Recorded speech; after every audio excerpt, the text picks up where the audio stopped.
Good morning students. मैं आपको पहला अपना इंडियन फैशन डिज़ाइनर्स का फर्स्ट वीडियो भेज चुकी हूँ। उसके अंदर मैंने मनीष मल्होत्रा और ऋतु कुमार को कवर किया था। उसी के कंटिन्यूशन में मेरा ये सेकंड वीडियो है भारतीय फैशन डिज़ाइनर्स का, जिसके अंदर मैं सब्यसाची मुखर्जी और मसाबा गुप्ता को आपके सामने लेकर आई हूँ, जिसमें उनकी प्रतिभाओं और उपलब्धियों के बारे में बताया गया है। सब्यसाची मुखर्जी का जन्म 23 फरवरी 1974 में मानिकतला में हुआ था और उनकी जो शिक्षा हुई है वो National Institute of Fashion Technology NIFT जो है वो 1999 में इन्होंने वहाँ से पास आउट हुए थे। इनकी जो वेबसाइट है वो है sabyasachi.com। सब्यसाची मुखर्जी आज बहुत जाने माने भारतीय फैशन डिज़ाइनर हैं, लेकिन इन्होंने बचपन में अपना जो जीवन है बहुत कठिन जीवन व्यतीत किया। उसके लिए अपना जो इनका जो सपना था कि मुझे एक बहुत अच्छा फैशन डिज़ाइनर बनना है, इसके लिए इनको अपने परिवार से बहुत संघर्ष करना पड़ा। 1999 इन्होंने निफ्ट से अपनी एजुकेशन पूरी करी। जब इन्होंने वहाँ से ग्रेजुएशन कर ली तो उन्होंने एक अपना छोटा सा बुटीक खोला और उस बुटीक से वो धीरे धीरे आगे अपनी सफलता पर चलते चले गए। सबसे पहला उनको जो ब्रेक मिला वो 2001 में, उनको 3 साल बाद ही उनको Femina British council of India के मोस्ट आउटस्टैंडिंग यंग डिज़ाइनर के लिए इनको उसके लिए अवार्ड भी दिया गया और वहाँ से ये इन एक सर्वश्रेष्ठ डिज़ाइनर के रूप में लोगों के द्वारा जाने जाने लगे और इनको लंदन में इंटर्नशिप करने का मौका भी फिर 2001 में उसी अवार्ड के बाद इनको इंटर्नशिप करने का मौका भी मिला। 2002 और 2003 में उन्होंने बहुत सारे फैशन शोज़ में भाग लिया और सिंगापुर में New Asia Fashion Week grand winner का अवार्ड भी उन्होंने 2003 में जीता।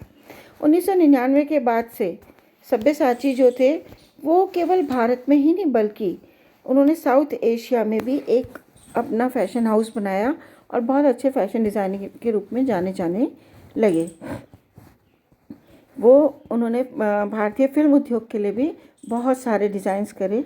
उन्होंने गुजारिश, लागा चुनरी में दाग, इंग्लिश विंग्लिश जैसी फिल्मों के लिए भी ड्रेस डिज़ाइन की है। इन्होंने संजय लीला भंसाली की 2005 की फिल्म ब्लैक में भी अपनी ड्रेसेस को डिज़ाइन किया। इसके लिए इनको सर्वश्रेष्ठ कॉस्ट्यूम डिज़ाइनर के रूप में राष्ट्रीय पुरस्कार भी मिला। आप ये देखिए कि छोटी सी उम्र में ही इन्होंने अपना प्रतिभा का लोगों तक पहुंचा दी। 2001 में उन्होंने फेमिना ब्रिटिश काउंसिल की वार्षिक प्रतियोगिता में भाग लिया और भारत के एक युवा डिज़ाइनर के रूप में पुरस्कार जीता। ये मैं आपको पहले ही बता चुकी हूँ। अपने पुरस्कार की जीत के बाद जॉर्जिना वॉन एडजोर्ड के साथ उन्होंने लंदन में इंटर्नशिप स्टार्ट करी और जो ये जॉर्जिना ये एक बहुत प्रसिद्ध अंतर्राष्ट्रीय फैशन डिज़ाइनर है और इनके साथ इंटर्नशिप के बाद ये भारत वापस आ गए और फिर इन्होंने भारत के जो मुख्य फैशन ब्रांड्स थे उनके साथ काम करना शुरू किया। 2002 में इंडिया फैशन वीक के साथ मुख्य धारा में इन्होंने अपना सबसे पहले डेब्यू किया और वहाँ से एक सर्वश्रेष्ठ मॉडल ने इनकी ड्रेसेस को पहना और ये एक इनका जो ड्रेस थी वो लोगों के द्वारा बहुत ज़्यादा पसंद की गई और यह उनका फैशन डिज़ाइनिंग में एक बहुत सर्वश्रेष्ठ पहला कदम शुरू हुआ।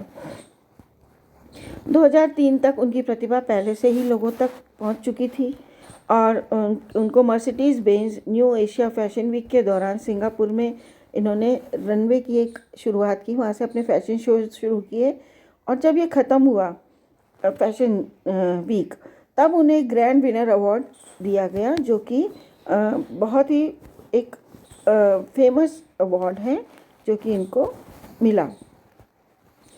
इसके बाद इन्होंने जीन पॉल गॉल्टियर जैसे मावेरिक डिज़ाइनर्स के साथ काम करने का इनको मौका मिला। लैक्मे फैशन वीक 2003 के दौरान एक नया डिज़ाइन कोरा पेश किया, जिससे राष्ट्रीय और अंतर्राष्ट्रीय फैशन आलोचकों ने उसको बहुत अच्छा सराहनीय उन्होंने उनके प्रति प्रतिक्रिया करी। 2004 में सब्यसाची ने भारत की पारंपरिक पोशाकों को फैशन में वो आज के जो लेटेस्ट फैशन है जो कि पश्चिमी से सभ्यता से मिलते हैं उनको मिक्स करके एक नया फैशन बनाया, जिसका नाम उन्होंने द फ्रॉग प्रिंसेस रखा। उन्होंने मियामी और कुआलालंपुर फैशन सप्ताह में अपने वो डिज़ाइन पेश किए और उनको वो बहुत ज़्यादा लोगों को पसंद किए गए। लंदन में जो वोग जो मैगज़ीन है उसने उनका नाम जो है बहुत अच्छे डिज़ाइनर्स के लिए उनका नाम उसमें प्रेषित किया, जो कि उनके लिए एक बहुत बड़ी प्रमुख उपलब्धि थी, जो कि वोग जैसी एक फेमस मैगज़ीन को ने उनको लोगों तक उनके नाम को पहुंचाया।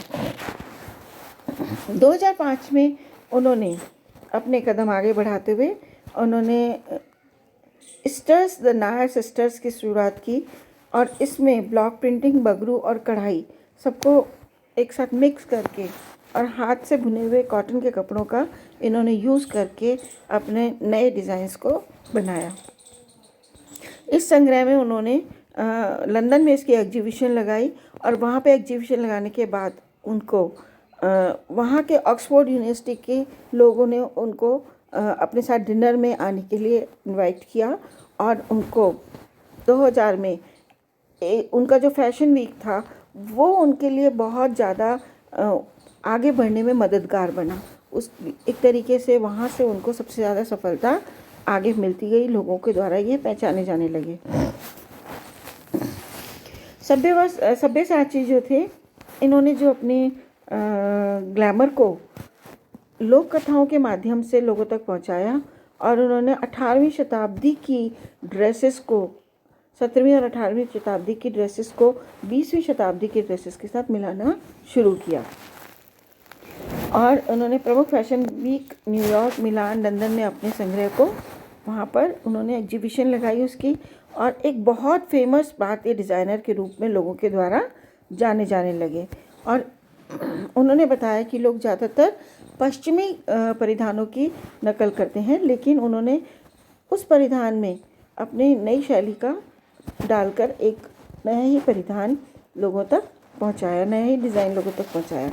2012 में न्यू मून नाम से इन्होंने एक अपने एग्जीबिशन लगाई, जो कि पूरी दुनिया में 5 शहरों में वो लगाई गई और सभी के द्वारा बहुत ज़्यादा पसंद की गई। वो जो 5 शहर थे, बर्लिन, ब्रिटिश राज के कोलकाता, पेरिस, बार्सिलोना और न्यूयॉर्क, इन जगहों पर उनकी न्यू मून के नाम से एग्जीबिशन लगी। श्रीदेवी ने इनकी सबसे पहले डिज़ाइन की हुई ड्रेस साड़ी को पहना और अपने फैशन शो में उसको शो किया। 2008 में सब्यसाची ने GAZ ब्रांड के साथ मिलकर आभूषण भी डिज़ाइन करने शुरू किए और फिर वोग वेडिंग शो 2016 में इन्होंने उसको लोगों तक पहुंचाकर बहुत अधिक प्रशंसा प्राप्त की। सब्यसाची ने एक फ्रांसीसी डिज़ाइनर के साथ मिलकर फुटवेयर का भी, जूते चप्पल भी उन्होंने डिज़ाइनिंग करनी शुरू करी और उनका भी एक ट्रेडमार्क बना दिया, जिस पे सब्यसाची कढ़ाई उन्होंने करनी शुरू करी। और यह सब्यसाची कढ़ाई जो है ये बहुत दूर तक लोगों तक पहुंच गई। इनको जो पुरस्कार मिले वो थे, सबसे पहला था सर्वश्रेष्ठ कॉस्ट्यूम डिज़ाइन राष्ट्रीय फिल्म पुरस्कार। 2001 में इनको Femina British council of India के मोस्ट अंडरस्टैंडिंग यंग डिज़ाइनर का पुरस्कार। 2001 में फेमिना ब्रिटिश काउंसिल की वार्षिक प्रतियोगिता में भारत का उत्कृष्ट युवा डिज़ाइनर अवार्ड। 2002-2003 में सिंगापुर में न्यू एशिया फैशन वीक में ग्रैंड विनर अवार्ड। और ये सारे इनके अवार्ड्स थे जो कि सभी के जिसने इनको बहुत ऊंचाई तक पहुंचाया। नेक्स्ट जो है मसाबा गुप्ता, ये हमारी फिल्म अभिनेत्री नीना गुप्ता की बेटी हैं। इनका जन्म 3 नवंबर 1989 में न्यू दिल्ली में हुआ। इनकी शिक्षा SNDT महिला महाविद्यालय विश्वविद्यालय मुंबई में हुई और इनकी वेबसाइट जो है www.houseofmasaba.com है। मसाबा का नाम भी आज दुनिया में बहुत फेमस है। यह बहुत छोटी सी उम्र में ही एक बहुत फेमस फैशन डिज़ाइनर बन गई। 1989 में जब इनका जन्म हुआ तब इन्होंने बहुत अनिच्छा से फैशन यात्रा 2009 में शुरू की और इनको ज़बरदस्ती SNDT विश्वविद्यालय में इनको एडमिट किया गया, लेकिन इनका जब इच्छा नहीं थी। लेकिन उसके बाद इन्होंने अनिल चोपड़ा और वेडल रॉड्रिक्स के प्रोत्साहन के साथ इन्होंने विल्स लाइफस्टाइल फैशन सप्ताह 2009 में सबसे पहले इन्होंने एक फैशन शो किया और इसमें सबसे यंग ये फैशन डिज़ाइनर थी, जहां से इनको सफलता आगे मिलती चली गई। 2010 में स्प्रिंग समर में इन्होंने अपना सबसे पहला संग्रह कटरॉन दिखाया, जो कि सभी के द्वारा बहुत अधिक पसंद किया गया। 2012 में उन्हें सत्या पॉल के साथ कार्य किया तो मसाबा गुप्ता सबसे छोटी उम्र की फैशन क्रिएटिव डायरेक्टर बन गई।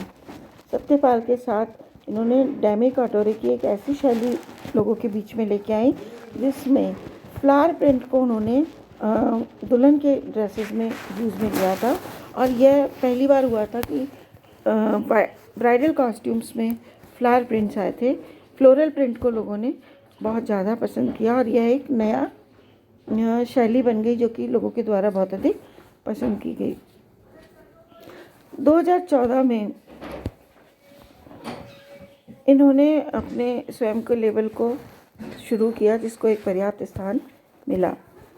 इनके व्यक्तित्व में बहुत बहुआयामी लक्षण देखने को मिलते हैं। इन्होंने सिग्नेचर स्टाइल विचित्र सिलहूट और दुपट्टों को अलग अलग उपयोग करके गाउन और स्कर्ट के साथ यूज़ किया। मसाबा गुप्ता संग्रह जो था वो रेट्रो स्टाइल प्रिंट्स द्वारा चिन्हित किया गया। यह उन्होंने अपने डिज़ाइनों के साथ भारतीय रैंप पर भारतीय महिलाओं की नई पीढ़ी को स्वतंत्र भावना को दर्शाया है। इन्होंने जो है ड्रेसेस जो यूज़ करी हैं उसमें गाउन और स्कर्ट के साथ इन्होंने दुपट्टों का प्रयोग किया। इन्होंने लैक्मे फैशन वीक 2014 में भी अपनी ड्रेसेस को डिज़ाइन किया और इनकी जो शिल्पा शेट्टी शो स्टॉपर थी जिन्होंने इनकी ड्रेसेस को सबसे पहले पहना। इनके साइड कट गाउन जो थे सबसे पहले इन्होंने बनाए थे जो कि सुर्खियों में आए, जो जांग तक की लंबाई वाले कट होते थे। इसके साथ इन्होंने जैकेट्स यूज़ की, बेल बॉटम, फ्रिंज बॉर्डर वाली स्कर्ट, थाट क्रॉप टॉप्स और प्रिंटेड साड़ियों के साथ full sleeve pullover crop blouse भी इन्होंने अपने कलेक्शन में लेकर आई, जिसको लोगों के द्वारा बहुत अधिक पसंद किया गया। सबसे ज़्यादा इन्होंने क्या करा कि इन्होंने जो भी यूज़ किया वो कम कीमत की ड्रेसेस यूज़ की ताकि उनकी जो ड्रेसेस है जो मिडिल इनकम ग्रुप के लोग हैं वो भी उसको खर्च कर सकें और उसको ले सकें। यह सबकी जेब में फिट होने वाली ड्रेसेस बनाती थी। इनके जो पुरस्कार थे 2012 में लॉरेल पेरिस फेमिना पुरस्कार उभरते हुए कलाकार के रूप में इनको मिला डिज़ाइनर के रूप में। 2013 में इनको सबसे प्रतिभाशाली भारतीय डिज़ाइनर का पुरस्कार मिला। 2017 में मसाबा ने इक्का डिज़ाइनर लेवी की प्रतिष्ठित जैकेट के डिज़ाइन प्रदर्शन में भारत का प्रतिनिधित्व किया। फरवरी 2019 में मसाबा को भारत के तत्कालीन प्रधानमंत्री डॉक्टर मनमोहन सिंह से 201 business excellence and innovation best practice का पुरस्कार मिला। इसके अलावा इन्होंने बहुत सारी जगह अपने आप को शो किया, जैसे कि इनका नाम न केवल भारत में बल्कि इनका नाम पूरे संसार